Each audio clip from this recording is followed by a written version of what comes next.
Ó ga o, ó tóbi, ó ga Èdùmàrè ga ju ayé lọ.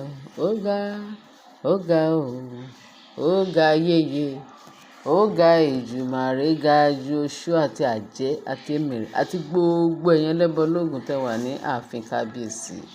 Ọlọ́run ti jù yín lọ, ojú tì yín. Ojú tọ̀tá yegede, ọmọ Ọlọ́run ti yege. Bẹ́ẹ̀ ni, Queen Naomi ti yege. Ó ti mú gbogbo wọn, ó ti fi wọ́n sí abẹ́ tébùlù. Wọ́n ti di àpótí ìtẹ̀sẹ̀ mọ́lẹ̀, a máa tì yín mọ́lẹ̀ náà. Naomi máa fi yín ṣe àtẹ̀gùn tó máa fi máa gùn yín.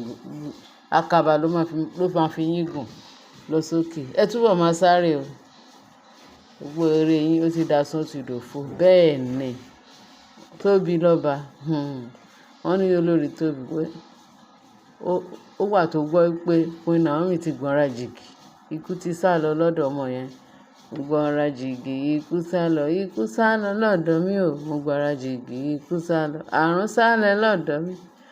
Àrùn ti sá lọ lọ́dọ̀ Naomi. Ikú ti sá lọ lọ́dọ̀ ẹ̀. Naomi ti gbọ́nra jìgì jìgì jìgì. Yes.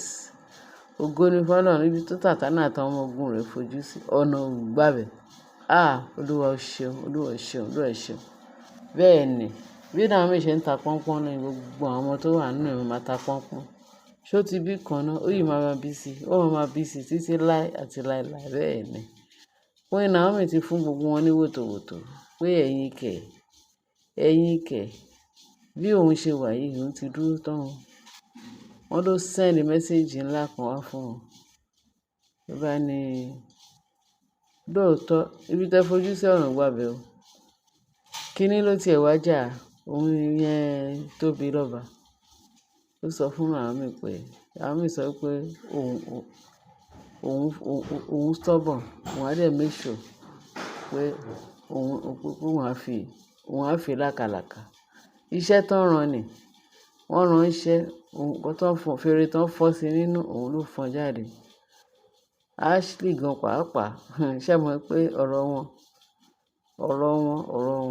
wọ́n yìí máa gbiná lójijì. Wọ́n ní ẹni tí wọ́n bá wí tí ò bá fi gbogbo, tí ò bá ṣọ́ra, ó máa gbiná lójijì. Òun lọ̀rọ̀ wọn.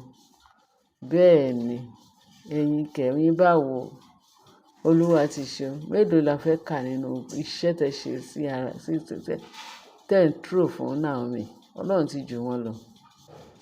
Ojú ti ọ̀tá yegede, ojú ti yẹn pátápátá. Àbánikan yín ń da. Ikán kankan ò lè jòkúta. Bẹ́ẹ̀ ni, gbogbo èrò bí tẹ́rò. Ire àti ayọ̀ ló já sí fún Naomi. Bẹ́ẹ̀ ni o, Olúwa ṣeun. Ayọ̀ Olúwa ti dé bá Naomi. Àfọ́n máa gbó kó tó wọ̀ ni. Ṣé bá sọ? Bí Naomi ṣe wà yẹn. Ikú kankan ò lè jí, parun kankan ò lè sọ lọ́jọ́ òun àtọmọ ẹ̀ àti àwọn ọmọ tó wà nínú ẹ̀. Ìbá jẹ́ méjì, ìbá jẹ́ mẹ́ta, ìbá jẹ́ jù bẹ́ẹ̀ lọ. Ó máa wọlé, ó máa tú yẹ́yẹ́, ó máa tú yẹ́yẹ́, á wọlé, á jáde ni, tí gbogbo á máa bá yọ̀. Gbogbo àwọn ọ̀rẹ́ àtọ̀tá àtojúlùmọ̀ gbogbo wọn náà máa bá yọ̀. Ọ̀tá fẹ́ ó kọ̀, gbogbo wa lọ máa bá Sátánì, ẹ̀ta máa bá Queen Naomi, a máa bá yọ̀ tí Sátánì máa mófo, tí Sátánì máa pa sán. Bẹ́ẹ̀ ni, ògo ni fọ́lọ́run lókè ọ̀run. Agbára Kristi, agbára èṣù dà níbi tí Jésù gbé ń jọba. Agbára ọ̀tá dà kò sí, ó ti wọ́wọ́ wọn. Ìbẹ̀rù sí fún ọmọ Ọlọ́run, ìbẹ̀rù sí fún Naomi. Gẹ́gẹ́ bá ṣe gbọ́, wọ́n ní Ashley lọ mú obìnrin kan from nowhere pé kó lọ embrace Queen Naomi. At the end of the day, àṣírí tú.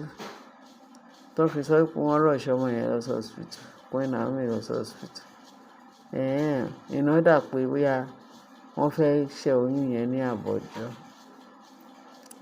Oyún yẹn ò lè ṣẹ́ lábọ̀jọ́ kó tí ó máa gbó háhán kó tó wọ̀.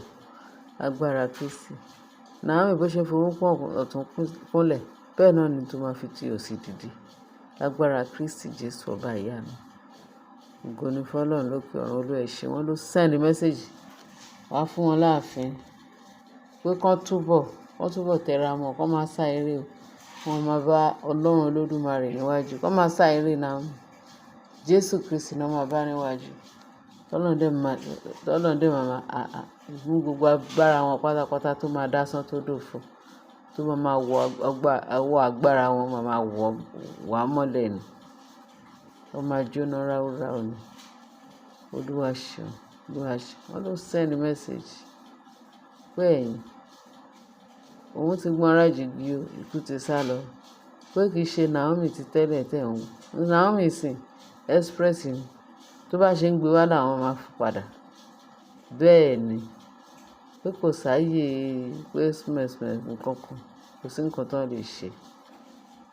Wọ́n ní èyí Mariam, wọ́n ní tiẹ̀ ti bá ń sìn. Wọ́n ní àìrójú àìráyè tiẹ̀ ti bá. Wọ́n ní àwọn nǹkan táwọn ọmọ ẹ̀ ṣe fún.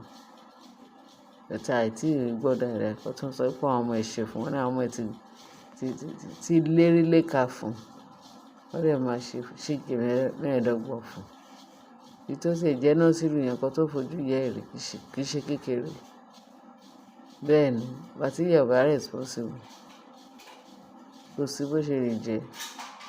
Ọlọ́run máa fún gbogbo wa ní ọgbọ́n ìmọ̀ àti òye àti okun àti agbára láti lè máa ṣẹ́gun Sátánì àtàwọn ọmọ ogun. Bẹ́ẹ̀ ni. Olúwa ṣeun. Mo gbọ́ lẹ́nu pé Naomi ti dìde pọ́n. Ó send message sí àwọn ọlọ̀tẹ̀. Wọ́n bá forí gbárí.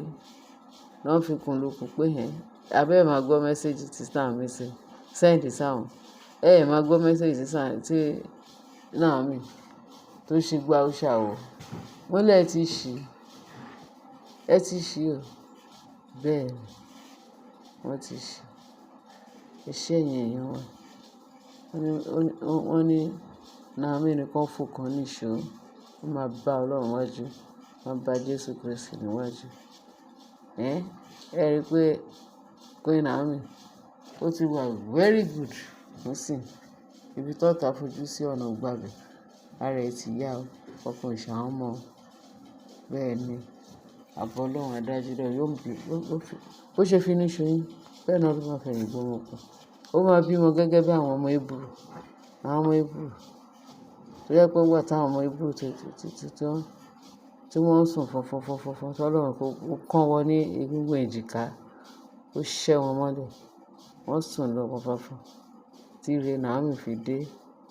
Ògo ni fún Ọlọ́run lókè ọ̀run. Yóò tó ṣe. Ẹ̀yin èèyàn mi. Bẹ́ẹ̀ ni kò ń dùn kan pọ̀ ṣókí lọ́gbẹ̀rẹ̀. Ẹ bá wa fi sí comment section. Ẹ bá wa like, kẹ́dẹ̀ bá share, kẹ́dẹ̀ bá wa love ẹ̀.